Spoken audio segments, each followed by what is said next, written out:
kalau melihat kondisi organisasi sangat berbeda jauh dengan kondisi IPA saat ini dari kacamata Mbak Oti, gimana? Ya ini apa ya, kemajuan dari medsos sendiri ya, kemajuan dari medsos. Kalau dulu kan kita kan agak susah dapat berita-berita tidak update ya. Kalau sekarang kan real time.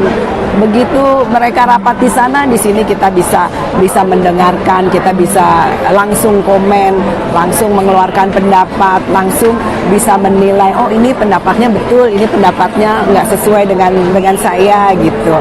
Jadi ya boleh-boleh aja sih masing-masing memberi pendapat, tapi sebaiknya kita para senior menjaga etika kita dalam bermedsos, tidak memberi komen-komen yang makin memperkeruh dari suasana. Nah, kalau melihat dari dua sisi, ini kan dua sisi nih, Mbak sebagai sekum di IPAN.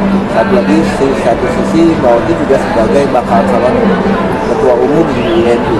Ya. Ini kan kalau Mbak Oti pasti melihat kondisi IPAN seperti apa, kondisi INU seperti apa. IPAN sedang melejit, maju ke tahap maju ke depan. Sedangkan di INU sebaliknya, tahap tahap tapi turun ke bawah. Nah, dari kacamata Mbak Oti ini yang sudah malang melintang di dunia notaris dan PPAT, permasalahan ini seperti apa sih seharusnya? Lihat bagaimana sih sebetulnya permasalahan ini susah nggak sih diselesaikan? Sebetulnya sih menurut saya tidak susah ya, asal mengembalikan organisasi itu, keputusan tertinggi ada di mana? Keputusan tertinggi adalah di anggota. Jadi sebaiknya tuh anggota rapat di tingkat Pengda, rapat anggota ya. Lalu membuat suatu berita acara dan lalu meningkatkan lagi kepada rapat di tingkat Pengwil, lalu dibawa lagi ke atas supaya inilah internal kita, internal yang semuanya diputuskan dari rapat anggota. Jadi anggota tuh memang nggak boleh cuek, karena satu suara itu akan banyak mempengaruhi sebenarnya mau dibawa kemana sih organisasi kita ini. Dan kalau kita di IPAT, ketua umum kita itu melarang bahwa kita secara frontal mendukung ABC gitu ya untuk pengurus ya, supaya kita ada sopan santun lah di media, supaya kita tuh keguyupan kita tuh tidak terpengaruhi seperti itu. Jadi kalau kita bisa memisahkan di mana ini organisasi, di mana ini kita pertemanan, tidak melarang siapapun untuk berteman, saya rasa itu baik-baik saja, semuanya jadi oke-oke aja gitu. Jadi kalau semuanya juga tahu siapa keputusan tertinggi, karena kita itu biasa menjadi bos di kantor masing-masing. Jadi memang anggota lah yang harus memikirkan, tapi harus berbentuk suatu rapat. Putusan rapat inilah nanti agenda acaranya juga sudah ditentukan.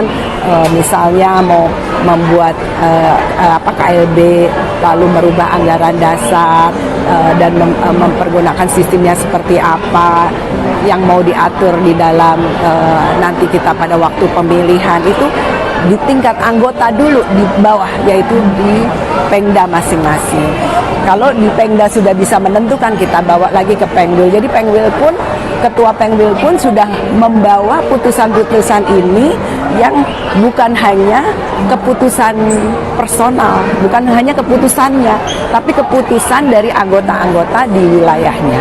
Jadi maksud bahwa seharusnya permasalahan ini nggak mesti sampai dibawa keluar, cukup di dalam, jadi dengan melibatkan anggota. Iya, seperti perang suami istri ya. Okay. Perang suami istri kalau bisa diselesaikan kan kita nggak perlu manggil polisi, kita nggak perlu manggil orang luar untuk menyelesaikan masalah kita. Tentu hal seperti ini ya seperti zaman dulu lah, semuanya bisa dilakukan dengan guyup ya, karena semuanya bisa dibicarakan. Saya kadang-kadang bingung ya, di luar kita semuanya teman, tapi kok sepertinya sekarang jadi kayak bukan teman gitu. Padahal kalau ketemu seperti ini so far baik-baik aja, nggak ada permasalahan. Yang seperti saya bilang, tujuannya semuanya sama, kenapa kok tengkar gitu kan? Ya itulah katanya banyak pihak karena keras kepala menunjukkan aku ini siapa gitu. Sebaiknya itu agak direm sedikit karena kita satu sama lain saling membutuhkan. Tidak ada orang yang bisa hidup di dunia ini sendiri dan semuanya serba bisa atau sangat super ya, sangat super gitu powernya. Pasti satu sama lain sangat membutuhkan orang lain. Sedikit dong Pak, kasih penjelasan. Maksud saya gini, maksud Mbak di rapat anggota itu apa yang perlu dibahas? Apakah tadi kan kita sempat singgung masalah kongres luar biasa dan kongres. Iya. Nah, maksudnya apa nih yang dibahas di anggota itu? Apa yang perlu dibahas? Apakah masa baktinya yang sudah habis? Iya. Kemudian dibahas penyelesaian seperti apa? Itu bagaimana? Iya. Kan ini namanya orang hukum mempunyai pendapat sendiri-sendiri. Ada yang masa jabatan berapa tahun habis. Ada yang dari kongres ke kongres, ya kan? Namanya pendapat kan boleh aja berbeda. Nah, kita memutuskan di dalam rapat anggota di tiap wilayah, di tiap daerah.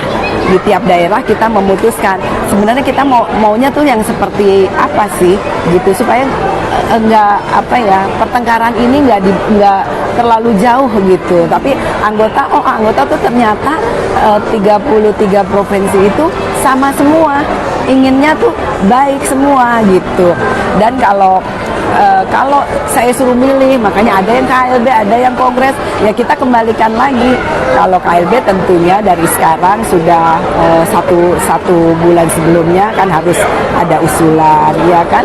Kalau kongres pun kalau nanti mau vote nasional juga harus ada perubahan anggaran dasar dulu. Masing-masing mempunyai kelemahan, masing-masing mempunyai kelebihan. Nah, semua pendapat anggota itu harus kita dengarkan. Kadang-kadang kita terlalu percaya diri, nggak mau mendengarkan kekurangan kita gitu. Oh, kalau di sini kekurangannya seperti ini, kalau di situ kekurangannya seperti itu gitu. Kalau kita berjalan sendiri-sendiri, bingung nggak sih anggota mau pilih yang mana? Pasti bingung. Tapi kalau semuanya sepakat, ya kita sepakat, kita adakan KLB merubah anggaran dasar, lalu kita selenggarakan pemilihan. Pemilihan itu mau e-vote nasional, kan jadi oke, semuanya happy, guyup gitu ya. Janganlah terlalu mengakukan diri, kita semuanya sama kok. Kita semuanya teman, tidak ada yang di situ atasan, di situ bawahan, nggak ada.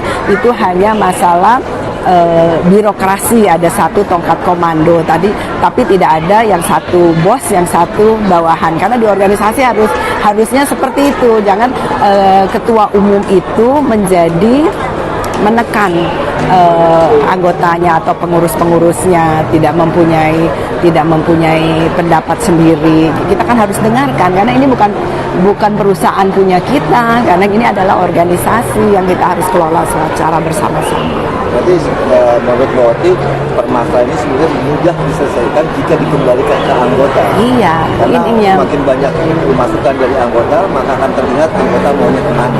Betul, makanya jadi anggota pun jangan berdiam diri, jangan ewoh pakewoh, suarakanlah keinginannya seperti apa. Ini masa depan kita mau dibawa kemana gitu. Itu kan semuanya mempunyai kepentingan dan hak yang sama.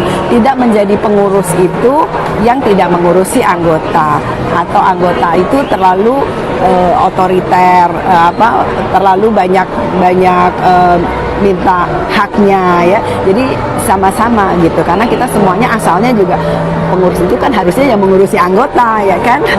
Iya betul, karena kan pengurus. Iya. Pengurus ya mengurusi anggota. Sebaliknya, iya. Kita ngurusin.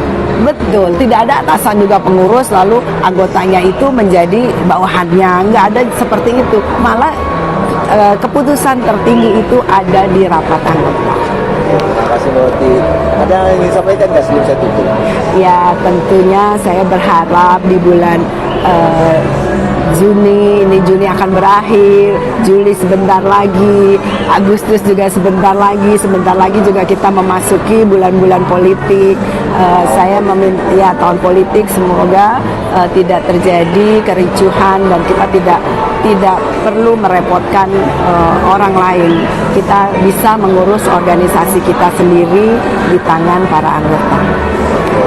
Sekali lagi terima kasih Mbak Odi atas waktunya dan kesediaannya untuk bincang santai dengan Pros TV walaupun udah dari pagi bermisa, pagi, siang, sore, dapat malam. Ya, habisnya akhir bulan biasa.